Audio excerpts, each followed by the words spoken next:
Saudara, saya Dr. Daniel Hendrawan Wijaya.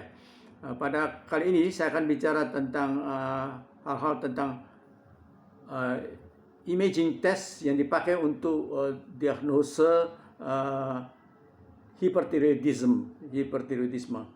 Nomor satu adalah dengan ultrasonografi ya, USG. Nomor dua adalah dengan radioactive iodine uptake test ya.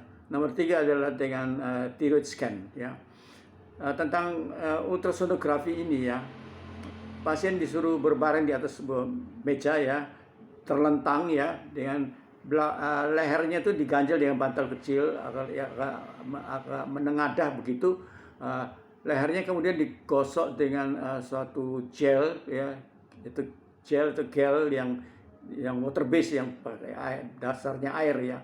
Itu tujuannya agar nanti ultrasound tuh ya, getaran ultrasoundnya bisa tembus dengan gampang ya, lewat kulit dan kelenjar tiroidnya ya.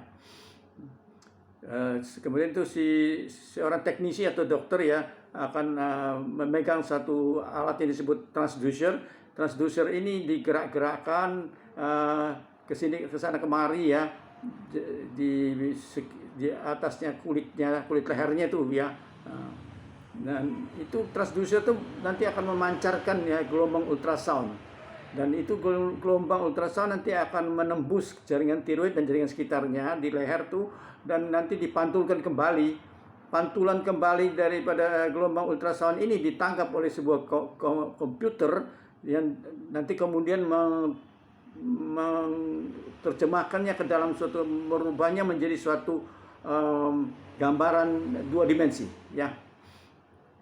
Ultrasound ini juga dipakai untuk menuntun suatu biopsi. Jadi dia akan menuntun jarum itu kemana, harus masuk ke dalam bagian mana daripada kelenjar gondok ya. Misalnya kepada suatu kiste atau suatu nodul atau ya, pokoknya di daerah sini dia curigai gitu lah ya. Itu jarum itu nanti akan mengambil sedikit jaringan ya. Kemudian hasilnya dikirim ke laboratorium patologi untuk diperiksa secara patologi ya. Pemeriksaan ini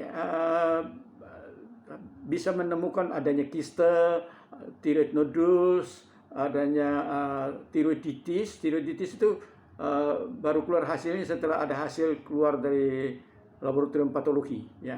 Dan juga kanker ya, bisa itu juga setelah ada hasil dari laboratorium patologi ya. Pemeriksaan cara kedua yaitu radioactive iodine uptake test ya.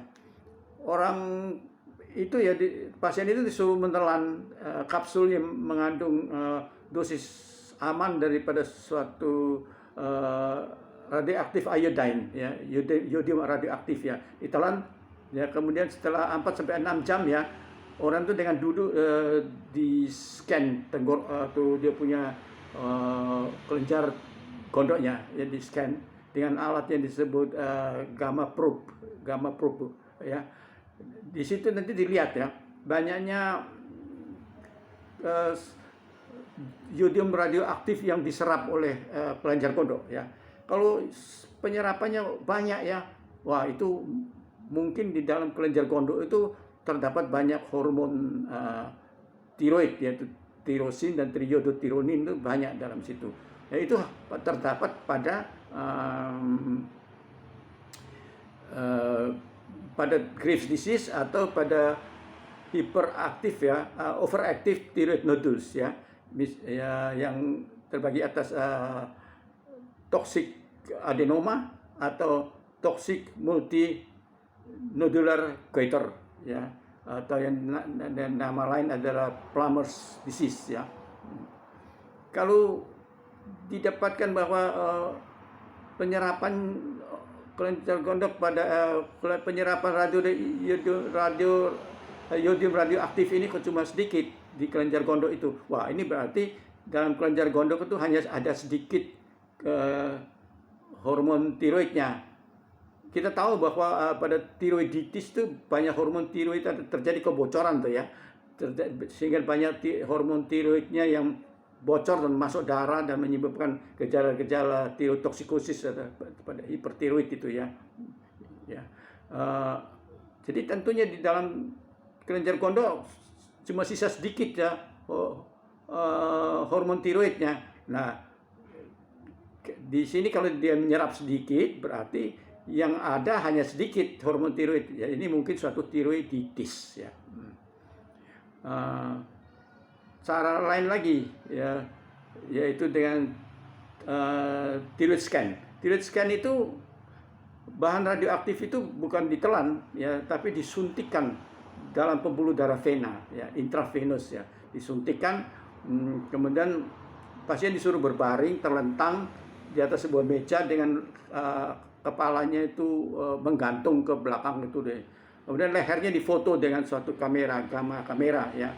Nah, berdasarkan hasil dari beberapa foto dibuat, kemudian berdasarkan foto yang dibuat oleh gamma kamera ini,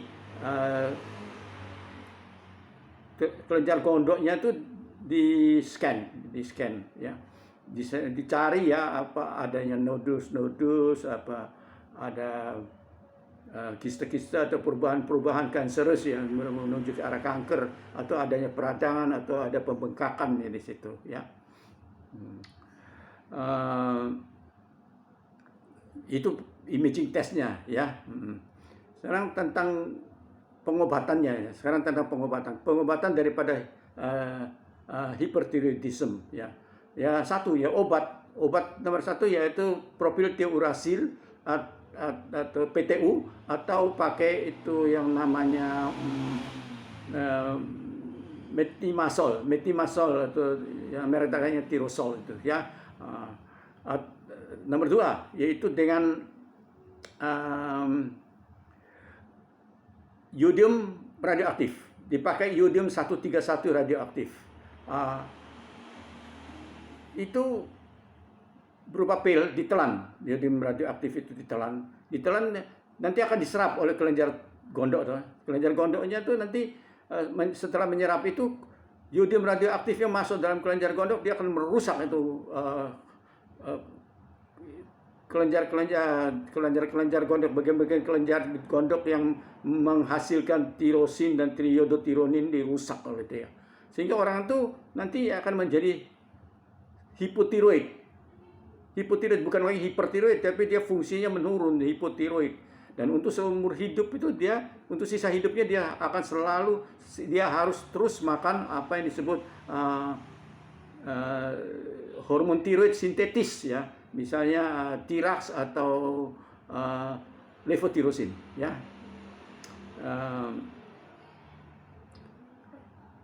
Cara ketiga yaitu dengan bedah ya, pembedahan itu sebelum dibedah pasien itu diberi obat anti tiroid. Perlunya apa? Perlunya agar supaya waktu operasi, prosedur operasi tidak terjadi thyroid storm ya, badai tiroid.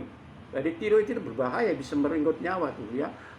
Jadi diberi itu misalnya propylthiouracil atau tirosol ya, diberi ya, yaitu metimazole itu diberi ya.